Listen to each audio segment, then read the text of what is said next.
Imagine uma viagem de férias em família, um momento ideal para criar memórias, fortalecer laços e aproveitar o descanso tão merecido. Porém, nem sempre essas viagens saem como planejado.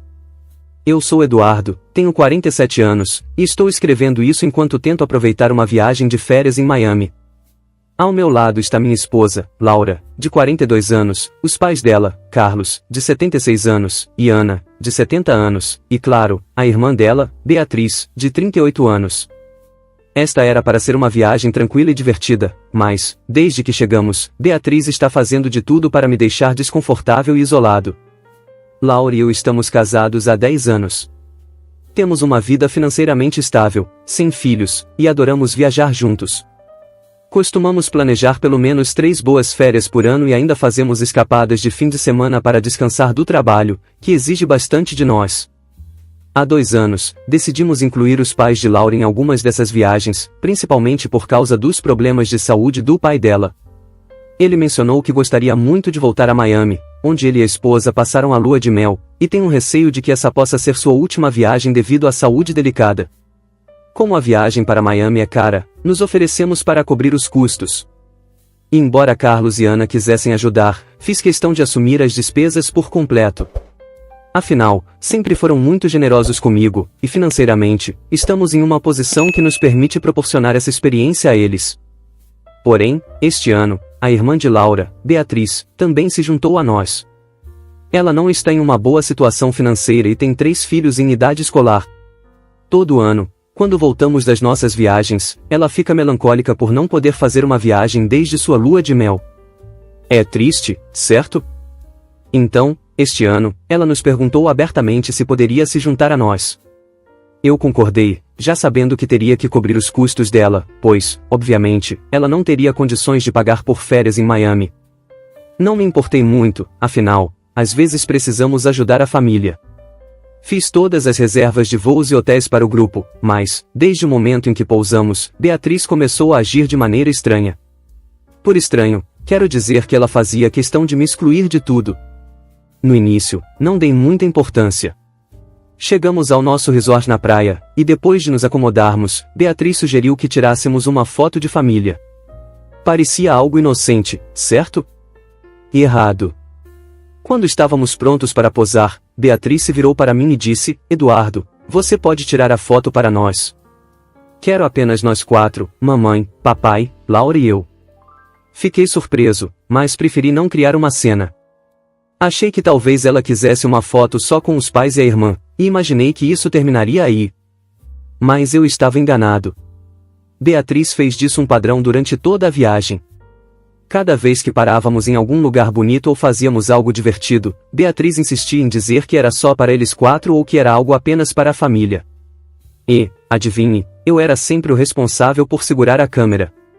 Em várias ocasiões, Laura tentava intervir, lembrando que eu também fazia parte da família.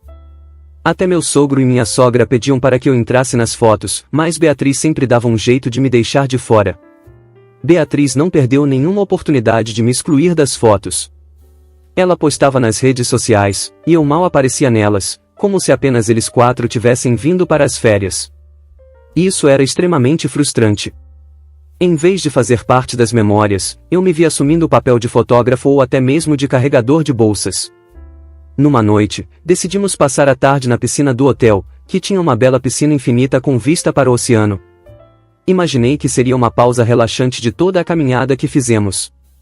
Quando estava prestes a entrar na água, Beatriz se virou para mim e disse que queria uma foto só das mulheres, Laura, a mãe e ela. Achei que não tinha problema, afinal, era só uma foto. Mas, depois disso, ela garantiu que eu sempre estivesse ocupado com alguma coisa sempre que alguém tirava a câmera. Primeiro foram só as mulheres, depois ela queria apenas fotos com os irmãos, e claro, outra com os pais e a irmã. Se ela não suportava tanto a minha presença, por que fez questão de me trazer? Ontem, fomos a um passeio de barco tranquilo e turístico, que deveria ser um dia calmo e familiar, mas Beatriz encontrou mais uma forma de me deixar de lado. No barco, os assentos eram organizados em filas de 2 cadeiras, e como éramos 5, Beatriz sugeriu que os pais de Laura sentassem juntos em uma fileira, enquanto ela sentava com Laura na outra. Dessa forma, seria mais fácil tirar fotos de família e fazer boas memórias, como ela mesma disse, me deixando sozinho. Beatriz ainda virou para mim e disse que eu poderia sentar no próximo banco, pois ficaria mais equilibrado assim. No fim, eles até compraram uma foto de lembrança do passeio, e lá estava eu, sozinho e deslocado, sentado entre estranhos. Entendo que em algumas fotos uma pessoa precisa ficar de fora, mas por que sempre eu? Ela podia ter trocado de lugar algumas vezes. Outra noite, fomos a um restaurante sofisticado de frutos do mar, do tipo que você precisa fazer reserva com dias de antecedência. Cuidei de todos os detalhes da reserva no restaurante, garantindo uma mesa excelente com uma vista perfeita do pôr do sol. Quando chegamos, nos levaram a uma mesa redonda com 6 lugares. Qualquer um que já passou por essa situação sabe que os melhores assentos são os voltados para a vista. Naturalmente, pensei que Laura e eu sentaríamos juntos, com seus pais de frente para nós, deixando Beatriz em um dos outros lugares. Mas, assim que nos sentamos, Beatriz rapidamente se acomodou ao lado de Laura. Seus pais ocuparam os 2 assentos com vista, e eu fiquei no lado oposto, sem visão, espremido entre os pais de Laura e a estação do garçom. Laura tentou protestar, dizendo que queria se sentar ao meu lado, mas Beatriz a interrompeu, dizendo que ela deveria parar de ser tão apegada e que essas eram férias em família. Engoli a frustração, pensando que era só uma refeição. Mas, durante o jantar, quando tentei participar das conversas, Beatriz começou a desviar os tópicos para histórias que não envolviam a minha presença. Ela falava de memórias de infância, viagens de colégio e piadas internas das quais eu naturalmente não fazia parte. Os pais de Laura tentaram me incluir, explicando o contexto das histórias, mas Beatriz os interrompia, tornando tudo forçado. Quando chegou a sobremesa, eu praticamente já era um fantasma na mesa, ignorado enquanto todos riam e relembravam o passado. No dia seguinte, tínhamos um dia de spa reservado. Eu havia planejado tudo, uma suíte privativa para mim e Laura, outra para os sogros e um quarto individual para Beatriz. No entanto, meu sogro não estava se sentindo bem e preferiu passar o dia descansando na praia. Imaginei que nós 4 poderíamos aproveitar o spa juntos, mas Beatriz rapidamente propôs outra coisa. Ela sugeriu que eu ficasse com meu sogro, enquanto ela, Laura e a mãe aproveitassem um dia só para as mulheres. Fiquei furioso, mas me contive para não explodir. Eu tinha pago por tudo, e agora me diziam que era uma atividade exclusiva para elas. Decidi que realmente não estava com vontade de me juntar a elas e aceitei ficar e relaxar com meu sogro. No fim, acabou sendo uma experiência agradável, tivemos boas conversas, e ele compartilhou sua sabedoria e histórias de vida. Meu sogro compartilhou suas histórias e conselhos, o que foi divertido e reconfortante. Eu até quis desabafar sobre minha frustração com Beatriz, mas preferi guardar para mim mesmo, sem querer estragar o momento. Quando ele voltou para sua suíte para descansar, eu me sentei para escrever. Ainda faltavam 3 dias para o fim da viagem, e eu realmente estava no limite com Beatriz. Mas, ao mesmo tempo, eu não queria deixar minha raiva dominar o restante das férias, nem queria estragar a experiência da minha esposa, do meu sogro e minha sogra. Naquela noite, conversei com Laura sobre o que estava acontecendo. Ela entendeu que eu estava magoado, mas sugeriu que talvez Beatriz não estivesse agindo de propósito. Ela comentou que, como eles cresceram com o pai frequentemente ausente, talvez Beatriz estivesse tentando aproveitar o máximo possível de tempo com a família. Às vezes, até me perguntei se eu estava exagerando, ou se era egoísmo querer ser incluído em tudo só porque fui eu que paguei pela viagem. Comecei a questionar se estava pensando demais. Mas, honestamente, parecia que era hora de deixar claro para Laura como eu me sentia. Afinal, eu estava bancando a viagem, então merecia um lugar verdadeiro nesse barco familiar, e não ficar à margem. Na noite anterior ao nosso retorno, percebi que eu já tinha tido o suficiente. Durante toda a viagem, fui tratado como um estranho, mesmo tendo sido eu quem financiou tudo. A gota d'água veio quando puxei Laura de lado e perguntei por que ela não estava me defendendo. Expliquei que me sentia como se estivesse sendo tratado como um completo ninguém, e ela podia ver o quanto isso me machucava. Laura suspirou e disse que entendia, mas achava que confrontar Beatriz só iria piorar as coisas, ainda mais considerando a condição de saúde delicada do pai. Ela me pediu para deixarmos isso de lado por enquanto, para evitar qualquer tensão. Eu não queria causar um drama, especialmente com a saúde do pai de Laura em risco, então concordei em não levar a discussão adiante, pelo menos por enquanto. Deixei passar por um momento, mas, lá no fundo, já estava planejando minha vingança. Não ia deixar Beatriz sair impune por me tratar como um estranho durante a viagem que eu mesmo paguei. No dia da partida, pedi que Laura fosse para o aeroporto com os pais dela e disse que eu iria mais tarde com Beatriz. Laura me olhou e disse que sabia o que eu estava planejando. Respondi que, sim, ela sabia, e que era melhor ela manter a neutralidade, como fez durante toda a viagem. Ela concordou, e então me dirigi à recepção do hotel para resolver as contas. O hotel tinha uma política onde o aluguel dos quartos era pago antecipadamente, mas os extras, como serviço de quarto, refeições e atividades, eram liquidados no check-out. Pedi ao gerente que fizesse uma conta separada para cada suíte, inventando uma desculpa sobre impostos, e ele concordou. Assim, paguei tudo para minha suíte e para a do meu sogro e minha sogra, mas pedi ao gerente que encaminhasse a conta de Beatriz diretamente para ela. Nesse meio tempo, Laura e seus pais já estavam a caminho do aeroporto, pois o veículo precisava ir devagar e eles tinham que chegar cedo para organizar as cadeiras de rodas e outros detalhes. O gerente, então, ligou para Beatriz e pediu que ela fosse até a recepção para quitar a conta.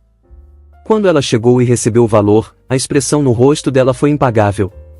Beatriz olhou para mim, confusa, enquanto eu permanecia sério. Um pouco em pânico, ela perguntou se eu não estava cobrindo as despesas dela.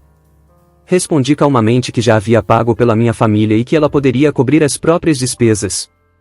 Ela não fazia ideia do quanto havia acumulado durante a viagem, serviços de quarto, tratamentos de spa, diversas contas de bar e vários extras. O total era alto, e quando ela tentou pagar com o cartão de crédito, ele foi recusado, pois o limite não cobria nem metade da conta. Beatriz ficou furiosa, tentando descobrir como faria o pagamento, lançando olhares de súplica para mim de tempos em tempos, mas não tive pena. Enquanto ela recebia olhares de desaprovação dos funcionários do hotel e de alguns hóspedes, eu simplesmente sentei no sofá e aproveitei o espetáculo. Eu estava até disposto a pagar a conta dela, mas apenas se ela viesse até mim e pedisse desculpas pelo comportamento que teve durante toda a viagem. Mas ela é orgulhosa demais para pedir desculpas. Em vez disso, esperava que eu oferecesse ajuda voluntariamente, mas, ao invés disso, ela ligou para o marido. Ele não ficou nada contente em saber que teria que cobrir as despesas da esposa. A conta era quase equivalente ao salário mensal dele, se não mais. Depois de uma longa discussão e um vai e vem de ligações, ela finalmente conseguiu transferir o dinheiro e pagou a conta. Mesmo assim, estava furiosa. Minha vontade era deixá-la no hotel para lidar com a situação sozinha, mas como a reserva tinha sido feita no meu nome, precisei garantir que tudo estivesse resolvido antes de sair. Eu estava preparado para enfrentar as repercussões se ela não conseguisse pagar. Mesmo assim, considerei que minha vingança estava completa ao vê-la passar por essa vergonha, mas, de alguma forma, ela conseguiu o dinheiro. Depois que o hotel providenciou um táxi para nos levar ao aeroporto, Beatriz não falou mais comigo. Para piorar a situação dela, eu não fiz o check-in do voo para ela com antecedência. Então, ao chegarmos ao aeroporto, já cansados e com o tempo apertado, ela ainda teve que lidar com a confusão de resolver seu cartão de embarque. Enquanto isso, eu havia feito o upgrade das passagens para mim, Laura e seus pais para a classe executiva, deixando Beatriz na econômica. Ela teve que esperar na fila enquanto nós embarcávamos com prioridade. Quando finalmente embarcou, passou por nós sem dirigir uma palavra, claramente irritada. Assim que pousamos, Beatriz foi direto ao encontro dos pais e contou sua versão da história, tentando me pintar como o vilão que a teria abandonado no hotel. Ela fez tanto escândalo que chegou a estressar o pai. Ainda no aeroporto, começou a discutir e até chorou, descrevendo como eu a teria humilhado na frente dos funcionários e hóspedes do hotel e que, além disso, eu não teria feito o check-in para ela. Calmamente, expliquei minha perspectiva, ressaltando que Beatriz passou a viagem inteira me excluindo e me tratando como um estranho, apesar de eu ter financiado tudo. Então, por que eu deveria cobrir as despesas dela, quando ela não me considerou parte da família? A mãe de Laura, tentando manter a paz, balançou a cabeça e disse: Beatriz, chega. Não queremos nos envolver. Percebemos que você o afastou o tempo todo. Sugerimos que o incluísse, mas você claramente tinha seus próprios planos de deixá-lo de lado. Mesmo assim, Beatriz não se deu por vencida. Ela me acusou de usar dinheiro para controlar todos e afirmou que eu era um homem horrível. Olhou para Laura e disse que ela havia conspirado comigo para humilhar a própria irmã, o próprio sangue, e que veria o tipo de homem que eu era. Ela declarou que eu dormiria com outra mulher bem debaixo do nariz dela e que ela não poderia fazer nada, insinuando que Laura estava cega pelo meu dinheiro. Essas palavras levaram a uma briga feia entre Beatriz e seu pai. O pai, que havia se mantido em silêncio durante toda a viagem, finalmente disse: Beatriz, seu cunhado já fez mais do que o suficiente por você. Se não consegue demonstrar gratidão, melhor ficar em silêncio. Um silêncio mortal se seguiu. O pai de Laura então pediu para eu levá-lo para casa o mais rápido possível. Ajudei-o a entrar no carro, e partimos, deixando Beatriz para trás no aeroporto. Orgulhosa demais para nos acompanhar, ela se recusou a vir conosco. Como não havia transporte direto do aeroporto, ela provavelmente teve que chamar um táxi, o que não sairia barato, já que o lugar ficava a cerca de 110 quilômetros do aeroporto. Deixei meus sogros em casa, e ambos me agradeceram por tudo que eu fiz por eles. Esse agradecimento foi tudo que realmente importava para mim. Meu sogro, inclusive, me deu um abraço mais longo que o habitual, o que realmente fez meu dia. Laura e eu voltamos para casa em silêncio sobre o que tinha acontecido. Ignoramos o elefante na sala, e no dia seguinte retomamos nossas rotinas e voltamos ao trabalho. Parecia que tudo tinha voltado ao normal. Mas alguns dias depois, Laura quebrou o silêncio e me contou que Beatriz estava enfrentando problemas com o marido. Ele exigiu que ela devolvesse cada centavo que ele gastou para cobrir a conta do hotel, dizendo que não tinha condições de salvá-la toda vez que ela se metesse em problemas. Laura me apoiou, mas confessou que talvez eu tivesse levado as coisas um pouco longe demais. Ela admitiu que Beatriz precisava aprender uma lição e que, de certa forma, ela tinha o que merecia. Eu, sinceramente, não me arrependo de tê-la feito lidar com as consequências de suas próprias ações. Então, pessoal, eu fui o vilão por ter deixado Beatriz pagar suas próprias contas? Ou ela merecia isso depois de tudo que fez para me excluir? Tive reações mistas ao meu relato. Algumas pessoas disseram que eu fui longe demais, e basicamente, esperavam que eu fosse mais compassivo. Mas eu sei o meu valor. Não, eu não queria que Beatriz se tornasse minha escrava, mas um mínimo de respeito era necessário. Eu queria ser incluído, como parte da família. Como mencionei, eu estava até disposto a pagar as despesas dela se ela viesse falar comigo e reconhecesse seus erros, mas ela não estava pronta para isso. Não sinto que devo explicações pelas minhas ações, pois fiz o que achei correto. Beatriz e eu nunca fomos próximos. Ela frequentava nossa casa para ver Laura, e fora algumas saudações formais, quase não conversávamos. Mesmo assim, eu não me importei de bancar a viagem dela. E o que eu esperava era apenas algum respeito, certo? Como mencionei anteriormente, o marido dela não ficou nada feliz em ter que socorrê-la naquela situação. O valor da conta era quase igual ao salário mensal dele, e ninguém ficaria contente em gastar tanto apenas para cobrir os gastos extravagantes da esposa. Como era de se esperar, ela me pintou como vilão para ele, e isso foi o suficiente para que ele se recusasse a comparecer ao jantar de ação de graças na casa dos pais de Laura, onde eu estaria presente. Minha sogra organiza esse jantar todos os anos, mas, desta vez, queria fazer algo especial devido à saúde debilitada do meu sogro. Quando ela confrontou o marido de Beatriz sobre a ausência, ele disse que não queria dividir a mesa com alguém tão malvado a ponto de humilhar financeiramente uma pessoa em situação mais fraca. Minha sogra então contou a ele tudo o que havia acontecido e explicou o comportamento de Beatriz durante a viagem. Ela ainda pediu que ele verificasse as fotos das férias, onde qualquer um poderia ver que fui sistematicamente deixado de fora dos momentos em grupo. Eu mantinha uma relação decente com o marido de Beatriz, nem muito próxima nem muito distante. Nos víamos anualmente no jantar de ação de graças, e às vezes, em outros feriados. Sempre o considerei um cara respeitável e nunca pensei mal dele. Ainda assim, fui ao jantar de ação de graças apenas pelo meu sogro. Beatriz e o marido dela faltaram, alegando que estariam viajando para visitar os pais dele. Não percebi que isso era uma mentira contada pela minha sogra para manter meu sogro afastado do drama. Depois que ele foi dormir, minha sogra revelou a verdade: Beatriz vinha tendo conflitos sérios com o marido e havia se tornado irracional. Ela constantemente o menosprezava por sua baixa renda e exigia que ele aceitasse um segundo emprego, além do trabalho em tempo integral. Ele concordou, mas com a condição de ser dispensado das tarefas domésticas e de algumas responsabilidades com as crianças. Beatriz, claro, não ficou satisfeita com isso. O marido acabou desabafando com minha sogra, que ficou muito preocupada.